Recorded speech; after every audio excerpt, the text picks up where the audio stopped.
Welcome guys back to another video. The owner of this blue CX5 have a problem with the turbo, even though that is replaced and also the exhaust pressure is replaced, and he said he has the P2262 fault code present, which he was a tiny bit wrong about it. So now let me switch the camera and show you what we found and what is wrong with the car. But before that, if you want to buy a scan tool, which I recommend is the X-Tool brand, link in the description, use the code Mr. Nice Guy 94, you will get discount whatever buy you from the website. So instead of the P2262 fault code, he had the P2263 fault code, which we already met like few times before. So 2262 usually means that either the sensor or the pipe underneath the exhaust pressure sensor is blocked, or as I said, the sensor is bad. In his case, the sensor is brand new, it is wired or connected properly. What could cause the fault code is the pipe being blocked. However, the P2263 code was present, and when I revved the car, I couldn't hear the boost, I couldn't hear the car boosting. So what I've done, I asked then for help, and I was monitoring the live data from inside the cabin, and then basically clipped this pipe with the clamp, and I was monitoring the values of the vacuum pump. So before he clipped it, I pressed the brake pedal and the numbers went up, but it was very slowly climbing back down. So once then clipped that, the numbers were like improved, climbing down to 7.6 kPa. What that meant, that very likely the vacuum pump is good, doesn't need replacement. However, we may have a vacuum leak somewhere in the system, or vacuum cannot build up. Basically that means the very same. So then I brought up this smoke machine, and what I've done, I disconnected this vacuum hose and inserted that hose from this end of the smoke tester machine, and basically what I've noticed, that it didn't build up pressure at all, meaning the vacuum was not building up or could escape somewhere down there underneath the battery tray and the charge pipe. More on the charge pipe a little bit later. So now let me tell you what the next steps were. So as Ben is working on the same engine but with the same gearbox, this is an automatic pre-facelift gearbox which has the same on that car as well. So I told him to slow down with the removal because he's very quick, very fast, and I wanted to see the vacuum junction, or that's how I call it, how it is working, how the vacuum lines are located, and how the weight of the vacuum is going or working. So basically I've done the same test. So there is another part of that vacuum junction which is here, going from these two tubes or pipes up there. So basically I've done the same test, and on that one the pressure was building up.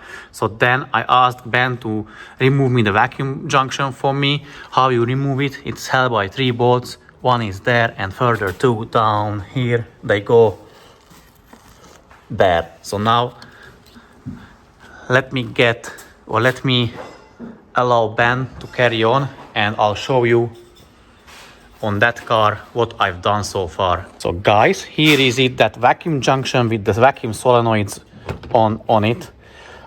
This vacuum junction can look differently on different gearboxes, so that's why I wanted to check from that car.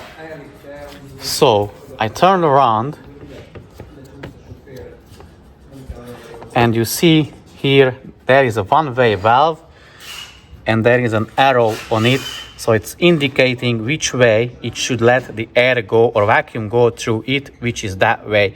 However, when we were pressurizing it from this way, it was letting air go through it this way as well. So it was basically a two-way valve. So what I've done after, I removed this exact thing, the whole unit from this car, and we have like a spare of these junctions, as you can see in here. It's from a different car, different gearbox, but it doesn't matter. What I needed was just this little thing, the one-way valve. So then I replaced the valve.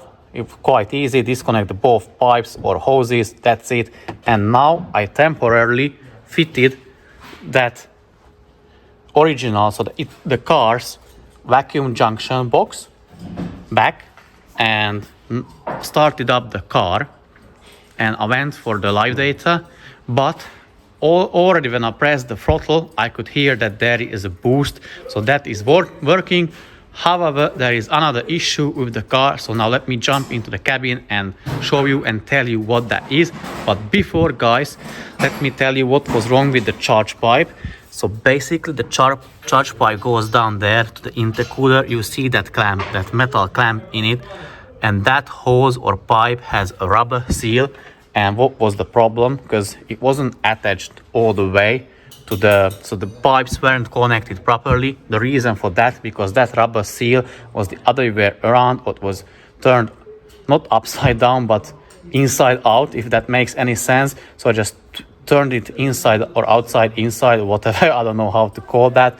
I've done that, and then I could connect the intercooler pipe to the charge pipe properly now. But everything is just temporarily fitted in here.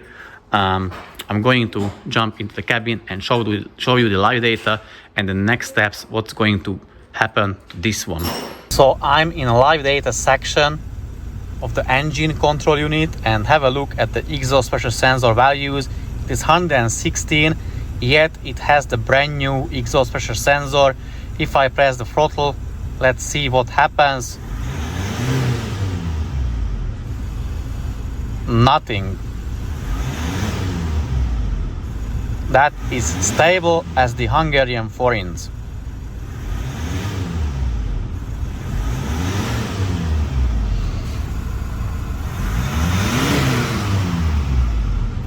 Okay, now it climbed up a little bit, but it doesn't want to go back down. Okay guys, so what does that mean? As the owner came initially for that for the cleaning of that pipe, we're going to carry that out, because very likely, or that in my opinion 100% that's the case, the pipe is blocked and the air cannot pass through it and doesn't get to the sensor, cannot provide the data readings.